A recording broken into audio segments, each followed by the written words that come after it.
Assalamualaikum warahmatullahi wabarakatuh. 8,2 FM.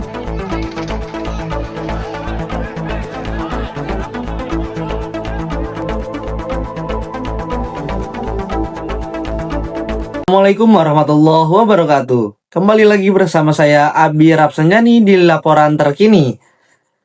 Sebuah survei internal menemukan bahwa sebagian besar mahasiswa yang merupakan calon generasi penerus bangsa memiliki tingkat pemahaman yang rendah mengenai teknik, sifat, dan kualitas penulisan berita investigasi. Temuan ini diangkat dalam presentasi kelompok 6 yang berjudul Membangun Kualitas Berita Investigasi, Analisis Sifat, Jenis, tujuan, dan proses terjadinya produksi. Kelompok 6 mendefinisikan jurnalisme investigasi sebagai kegiatan penelusuran panjang dan mendalam terhadap sebuah kasus yang dianggap memiliki kejanggalan. Peliputan ini berasumsi sebagai dangerous reporting atau biasa kita sebut dengan peliputan berbahaya, karena wartawan berhadapan dengan pihak-pihak yang secara sengaja menolak urusannya diselidiki dan dilaporkan. Oleh karena itu teman-teman, kewaspadaan dalam prosesi kewartawanan menjadi tolak ukur keberhasilan investigasi. Menurut Melvin Mencher, unsur moral, the moral component, merupakan unsur penting peliputan ini di mana wartawan mengumpulkan data yang menguatkan fakta demi meningkatkan motivasi moral. Berikut teman-teman, berita investigasi memiliki tujuan utama untuk mengungkapkan fakta-fakta tersembunyi yang penting bagi publik, terutama yang berkaitan dengan penyalahgunaan kekuasaan atau pelanggaran hukum.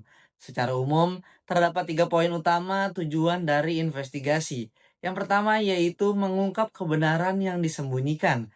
Adapun yang kedua, mengontrol kekuasaan agar tetap transparan dari sebuah berita. Dan yang ketiga teman-teman yaitu mendorong perubahan sosial melalui informasi berbasis bukti. Selanjutnya itu teman-teman untuk mencapai tujuan tersebut, jurnalisme investigasi terbagi menjadi 6 jenis liputan utama, yaitu mencakup hampir seluruh aspek dari kehidupan publik. Yang pertama yang akan kita bahas yaitu tentang investigasi kriminal dan juga korupsi, di mana sebuah investigasi kriminal ini harus berdasarkan dengan bukti. Yang kedua ada investigasi lingkungan hidup, di mana para wartawan harus terjun ke lapangan. Yang ketiga ada investigasi kesehatan dan keselamatan publik. Biasanya kita temukan di sebuah rumah sakit ataupun di dinas kesehatan. Yang keempat ada investigasi kekuasaan dan politik. Berita ini kita biasa temukan ada di partai-partai yang berpolitik. Yang kelima ada pun investigasi sosial dan hak asasi manusia. Yang terakhir ada investigasi. Teman-teman, selanjutnya itu ada pondasi kualitas dan struktur penulisan, di mana kualitas sebuah laporan investigasi sangat ditentukan oleh disiplin pada prosesnya. Terdapat 3 tahap yang menjadi pondasi dalam proses peliputan investigasi. Yang pertama ada pengumpulan data, yang kedua wawancara, yang ketiga analisis. Baik teman-teman, kita lanjut. Selain proses yang ketat, berita investigasi juga harus memiliki struktur yang sistematis agar mudah dipahami publik. Struktur penulisan investigasi meliputi yang pertama itu bertujuan menarik perhatian publik. Yang kedua, perumusan masalah, atau biasa kita sebut dengan menetapkan fokus dan hipotesis awal. Yang ketiga ada pengumpulan dan analisis, di mana kita harus merangkum hasil wawancara, dokumen, dan data. Yang keempat ada penyajian naratif. Maksud dari penyajian naratif itu teman-teman membangun kronologi dan juga logika bukti.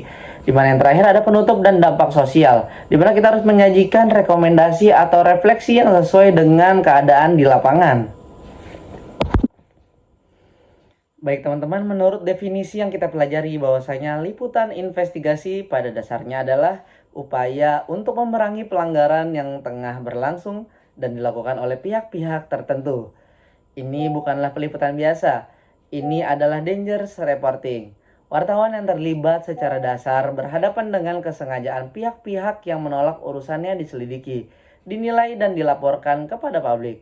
Oleh karena itu teman-teman bisa kita pelajari bahwasanya investigasi ini adalah kewaspadaan dalam prosesi kewartawanan menjadi tolak ukur keberhasilan dari sebuah laporan kegiatan investigasi. Baik teman-teman, bisa kita pelajari bahwasanya jurnalisme investigasi adalah bentuk peliputan krusial yang bertujuan memerangi pelanggaran dan mengungkap fakta-fakta tersembunyi yang penting bagi publik. Inti dari investigasi terletak pada komponen moral, the moral component, di mana wartawan mengumpulkan data yang menguatkan fakta demi meningkatkan motivasi moral. Baik teman-teman, itu saja yang bisa kami infokan. Sampai jumpa di info laporan terkini selanjutnya. Saya Abi Rapsanjani, pamit undur diri dan kru yang bertugas. Wassalamualaikum warahmatullahi wabarakatuh.